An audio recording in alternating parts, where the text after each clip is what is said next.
खून अभियो है बा, ना शौक बदलल बा ना जुनून। सुन ले फिर से, रियासत गइल बा रुतबा ना, रौबा खौफ आज भी उहे बा।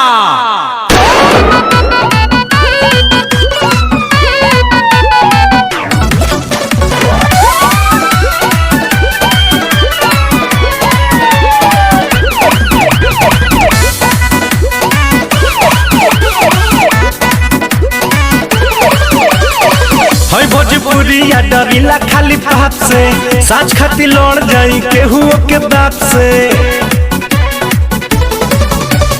हई भोजपुरिया डरिला खाली पाप से, साँच खाती लड़ जाई केहू के बाप से।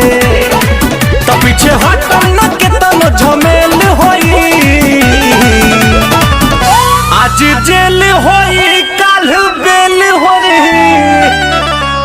परसों से उहे खेल होई। आज जेल होई कल बेल होई, परसों से उहे खेल होई।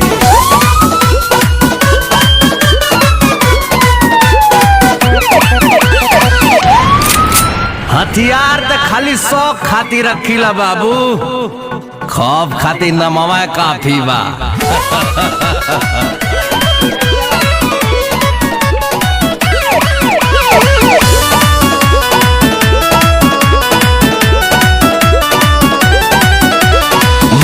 पगरिया अमुहवा में पान बा, पिस्टल कमर में असीना उतान बा। इहे तो असली भोजपुरिया के पहचान बा।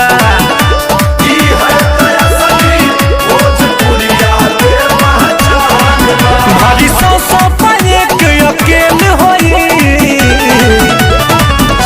आज जेल होई काल बेल होई, परसों से उहे खेल होई। आज जेल होई कल बेल होई, परसों से उहे खेल होई।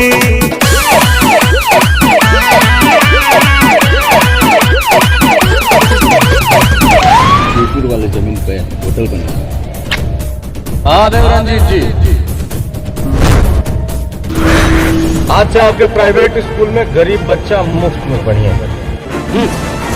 ये ना हो सकला, हमारे दोस्ती का फायदा उठा लिया बाबू, कैसे कि हमारे दुश्मनी का नुकसान तू सह ना पैबा।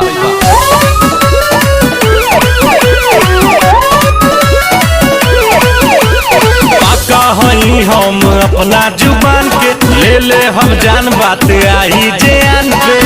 करी ले न सही ले माटी के अपमान के,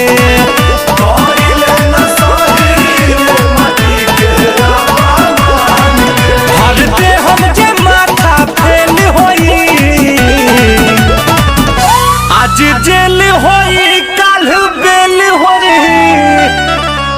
परसों से उहे खेल होई। आज जेल होई काल बेल होई, परसों से उहे खेल होई। सिकंदर तो हम अपनी मर्जी से हैं, और हम यहाँ दुनिया नहीं दिल जीतने आए हैं।